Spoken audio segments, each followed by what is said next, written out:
I started teaching at Westgate way back in 1973.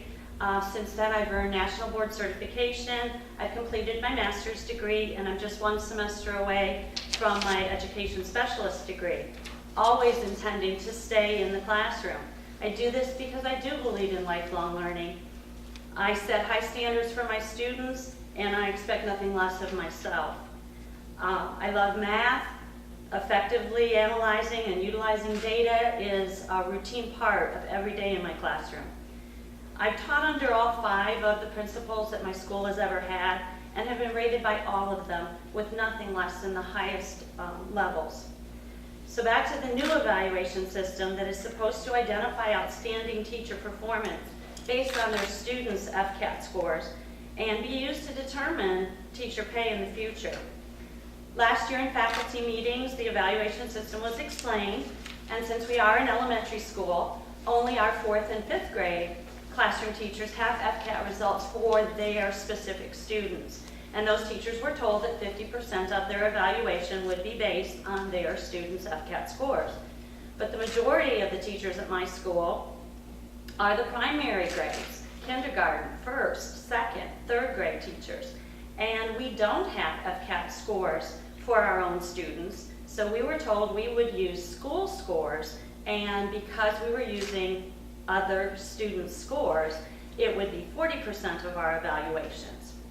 They went on to explain that the score would be based on value-added model called VAM, and it would, and the words were, level the playing field and numerically eliminate the disparity between school students. Westgate is a Title I school. We have over 70% of our students qualifying for free and reduced lunches. Our student population includes ELL students for whom English is a second language. We have EBD classrooms for students with emotional behavior disabilities. We have students with speech and language impairments, hearing loss, visual impairments, students who need physical therapy, students who need occupational therapy. And very importantly, we have a high mobility rate for our students.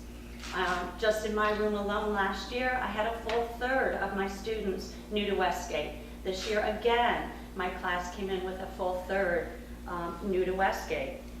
And VAM was supposed to ensure that the teachers who chose to teach in schools with challenging students had the same opportunities on their evaluations as teachers, say, in a gifted center.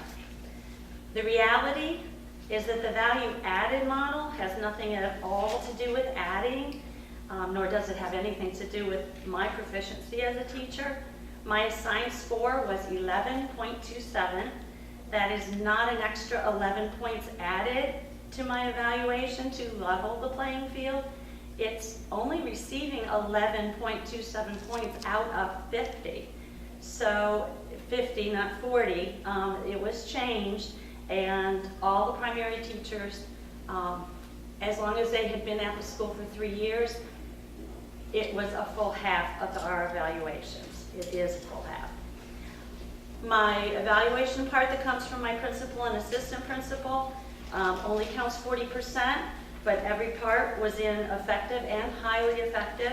My professional development part was 100%, but it only counts 10. The value-added model negated all that and put my overall evaluation as needs improvement. This VAM is not a formula for identifying effective teaching. It is part of a flawed evaluation system that is demoralizing, and it's unfair to the very teachers who are caring and hardworking professionals. My hope is that this media exposure will lead to re-examination of the system and removal of the VAM penalty so that teacher evaluations return to being just that, teacher evaluations.